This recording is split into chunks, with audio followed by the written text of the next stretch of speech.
Kembali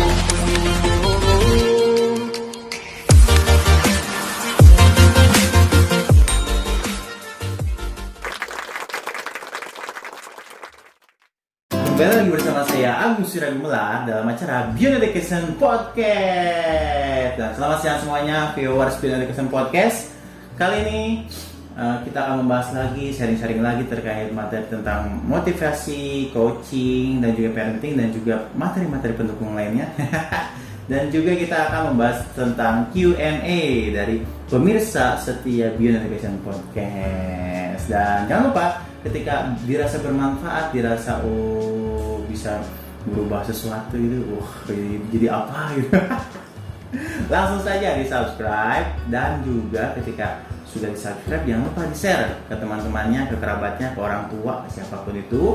Dan di sini juga jangan lupa kalau misalnya mau ikutan tidak terlewatkan informasinya, nyalakan juga loncengnya gitu kan ketika ada informasi terbaru, karena kita update 2 hari sekali seperti itu. Jadi langsung kita update 2 hari sekali, dicek saja di timeline kita. Dan pada sore hari ini kita bersama Pak Doni. Halo teman-teman semuanya, gimana Gung? Waduh, menjelang buka nih Pak. Ya.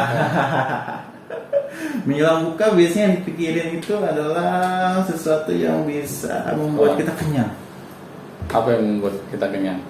Ya kayak nasi. Oh, udah ketahuan ya, udah otaknya isinya apa nih. Gitu. Tapi ketika udah beli, udah makan, udah beli yang kita mau gitu Pak. Yang dimakan cuma 1, cuma 2. Iya, kenapa tuh? Kok bisa kayak gitu manusia? Kita nggak normal gitu.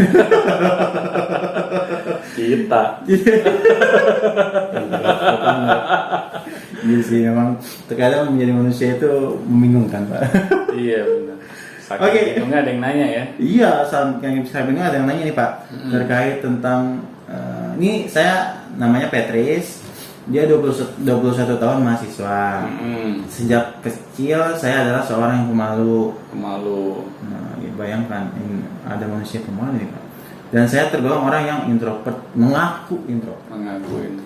Saya selalu menutup diri dan hanya bergaul dengan orang yang saya anggap nyaman di sekitar saya.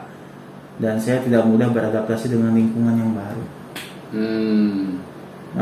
Meskipun terkadang saya terlihat tidak peduli atau cuek, tapi saya sangat peduli dengan orang-orang di sekitar saya. Nah, pertanyaan seperti ini, tapi nanti kita sambil jalannya mungkin ya. Pertanyaan sih di ujungnya adalah panjang ini deskripsinya Pak. Mau bacakan semua ya Pak? Nggak apa-apa, bacakan semuanya ya. Saya duduk di kelas 2 SMK. Sampai menginjak semester 8 di bangku kuliah, saya mengalami insomnia juga. Insomnia, oke. Jadi Sudah tidur ya? Iya, jadi banyak nih. Terus mengalami insomnia, terkadang saya suka berprasangka berlebihan kepada sesuatu, tapi terkadang saya tidak memperdulikan sesuatu dan lupa akan sesuatu. Panjang nih ini. Dan saya juga membenci seseorang karena tidak nyaman meskipun orang itu tidak melakukan apa-apa. Oke. Polemiknya banyak ya Bang. Kita akan bahas nih ya. Kita bacakan sampai. Saya khawatir dengan hidup saya ini karena karena sangat sulit untuk tidak terbuka dan tidak bisa mengekspresikan diri. Saya juga lelah harus terus. Jadi dia itu banyak problemnya Pak. Nah, sekiranya bagaimana agar saya menjadi manusia normal kembali? Oke, tapi ada satu poin yang satu-satu ya? Bagus ya. Iya. Jadi Mbak ya berarti ya. Petris ya namanya. Nggak tahu nih, kayak mahasiswa sih di sini. Petris. Cowok. Oh, Patrick biasanya Patris. Oh, saya pikir perempuan. Nah, dia cowok. Jadi gini, kalau kita sudah merasa ada yang salah di dalam diri kita ya, sampai dia menginginkan menjadi manusia normal, berarti itu sudah merupakan turning point yang bagus. Dia menyadari ada hal yang salah di dalam dirinya. Memang kita dari kecil hingga besar jarang diajak menelaah siapa diri kita, apa yang menjadi potensi yang kita miliki. Akhirnya ketika kita tidak tahu siapa diri kita tidak tahu potensi kita apa, kita selalu memandang rendah diri kita.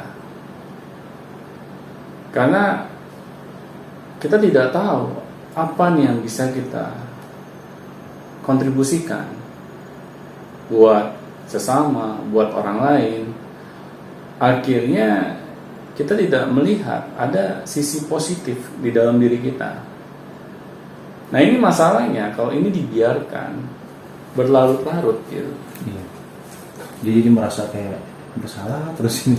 Iya, karena orang yang tidak mengenal dirinya, dia tidak mengenal potensinya, pasti akan selalu menjadi orang yang rendah diri. Ini kebalikannya gitu bagi orang yang memiliki rasa percaya diri. Orang yang memiliki rasa percaya diri pasti dia mengenal dirinya, dia mengenal potensinya, dia tidak akan mau menyia-nyiakan kehidupannya. Nah, tetapi kalau kita tidak mengenal itu semua, ya wajar, kita akan selalu menjadi orang yang rendah diri.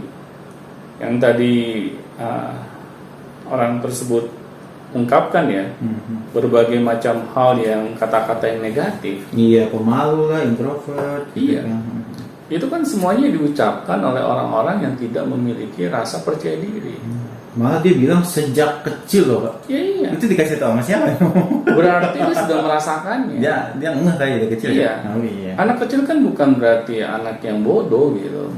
Dia mengetahui keadaan sekelilingnya gitu. Tetapi kadang orang tua tidak sadar gitu. Kita menganggap anak kecil tidak tahu apa-apa.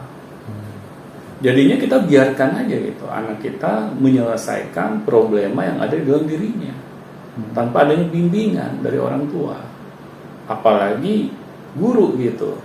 Yang seharusnya ketika di rumah anak-anak ini tidak mendapatkan bimbingan dari orang tuanya, seharusnya guru di sekolah lah yang bisa menggantikan peran orang tua.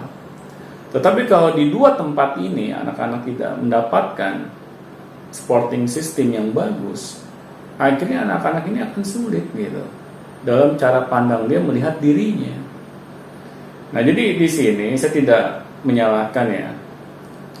Tadi siapa nama orangnya? Mbak Petris. Mbak Petris. Ya, Petrisia namanya. Petrisia, berarti Mbak. Mbak sih 21 tahun Pak. Iya, masih muda ya. Wajar dia mengungkapkan isi hatinya seperti itu gitu. Yang penting dia memiliki wadah gitu untuk curhat. Karena kalau dia tidak memiliki wadah, akhirnya itu disimpan di dalam dirinya. Dan celakanya kalau apa yang kita simpan di dalam diri kita itu adalah hal-hal yang toksik gitu, yang meracuni diri kita. Apa yang tadi diungkapkan oleh Mbak Petris ini itu semuanya toksik gitu. Itu semuanya akan membunuh diri kita secara perlahan-lahan kalau kita biarkan saja gitu. Iya, jadi kayak mendoakan diri kita seperti itu ya Pak? Iya, karena kan di agama saja sudah dijelaskan ya bahwa ucapan kita itu adalah doa kita gitu. Tetapi kalau apa yang kita ucapkan ini selalu kata-kata yang negatif, malah kita merendahkan diri sendiri. Orang lain aja belum merendahkan kita malah merendahkan diri sendiri. Ini lebih parah lagi. Iya. Kalau direndahkan orang lain udah biasa ya. Udah biasa. Merendahkan diri sendiri tiap hari. Itu lebih parah. Berarti kita mendoakan kepada diri sendiri hal-hal yang tidak baik. Gitu. Kalau orang lain yang merendahkan kita, ya kita bisa masuk kuping kanan, kuping kiri gitu kan. Tetapi kalau diri sendiri, nggak bisa kemana-mana itu. Iya. Udah mengakui ya. Susah untuk kita keluarkan gitu. Kalau kita tidak mau menyadari, mengintrospeksi diri kita, bagaimana cara menyelesaikan masalah yang ada di dalam diri kita. Nah, tapi bagusnya beliau cerita nih pada podcast Beyond Education. Nah, akhirnya di sini ya kita akan berusaha gitu untuk sama-sama menyelesaikan masalah yang dihadapi oleh Mbak Petris. Nah, sebagai saran saya kepada Mbak Petris, ketika hal ini masih berada di dalam diri Mbak Petris, coba kita berbicara kepada Tuhan gitu. Kita minta tolong kepada Tuhan di dalam doa-doa kita. kita cerita ke Tuhan bahwa selama ini kita memandang diri kita seperti ini, ungkapkan dengan jujur gitu. Karena kadang ketika kita berbicara jujur kepada Tuhan, kita mengakui kelemahan diri kita, kita mengakui bahwa diri kita ini lemah, kita tidak memiliki kekuatan tanpa pertolongan Tuhan gitu. Akhirnya Tuhan akan membantu diri kita dari arah yang kita tidak duga-duga. Bisa saja kita ditemukan oleh Tuhan orang yang dapat memberikan kita pencerahan misalnya. Akhirnya kita jadi tersadarkan. Nah, tetapi kalau kita tidak mau melibatkan Tuhan di sini, kita malah curhat kemana-mana gitu. Kadang bisa menjadi bumerang gitu bagi diri kita. Karena curhat yang terbaik adalah curhat kepada Tuhan. Tuhan tidak akan yang namanya mengintervensi gitu curhatan kita. Tapi kalau kita curhat kepada orang lain, kadang orang lain asal menjudge kita gitu. Mereka bukannya memberikan masukan, dukungan yang positif, tapi malah menjudge kita. Kita dianggap lemah lah, kita dianggap tidak tahu diri lah. Nah, tetapi kalau kita mau curhat kepada Tuhan, yaitu kita akan mendapatkan bantuan. Nah, tetapi Mbak Petrus sekarang udah terlanjur curhat di podcast Beyond Education, dan alhamdulillah ya kita bukan orang yang ember gitu. Nah, kita bukan orang yang gampang menjudge seseorang, apalagi masalah orang lain gitu.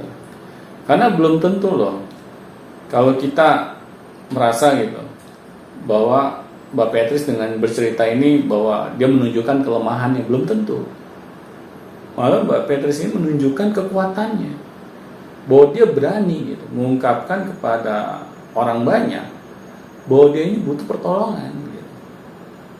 Ya. Karena wadahnya tepat di podcast Beyond Education.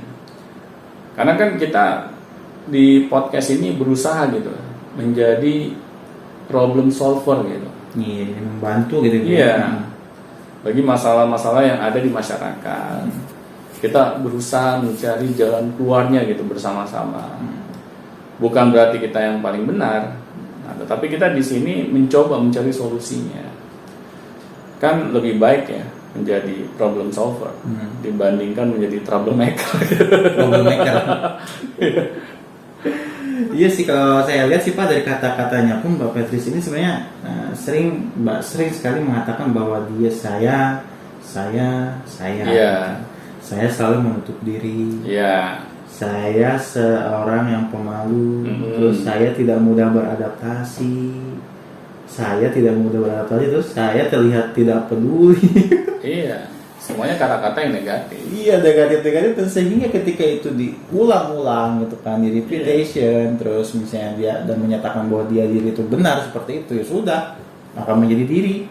Iya, itu akan menjadi karakternya dia. Gitu. Mau nggak mau kita harus rubah itu kali ya. Benar, tapi memang untuk merubah karakter ini tidak gampang. Seperti kita membalikan telapak tangan gitu. Betul. Kan. Harus ada prosesnya. Iya. Malah untuk usianya beliau harus memaksa dirinya untuk berubah ke arah yang lebih baik. 21 tahun ya. Iya, itu masih bukan bisa. Umur anak-anak gitu. Ya, masih bisa, tapi memang butuh perjuangan. Dan di sini kita sama-sama mendoakan Mbak Petrus gitu, agar Mbak Petrus ini dapat keluar dari masalah yang dia alami gitu.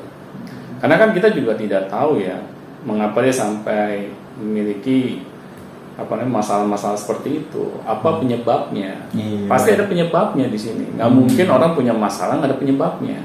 Ada sebabnya gitu ya. Iya.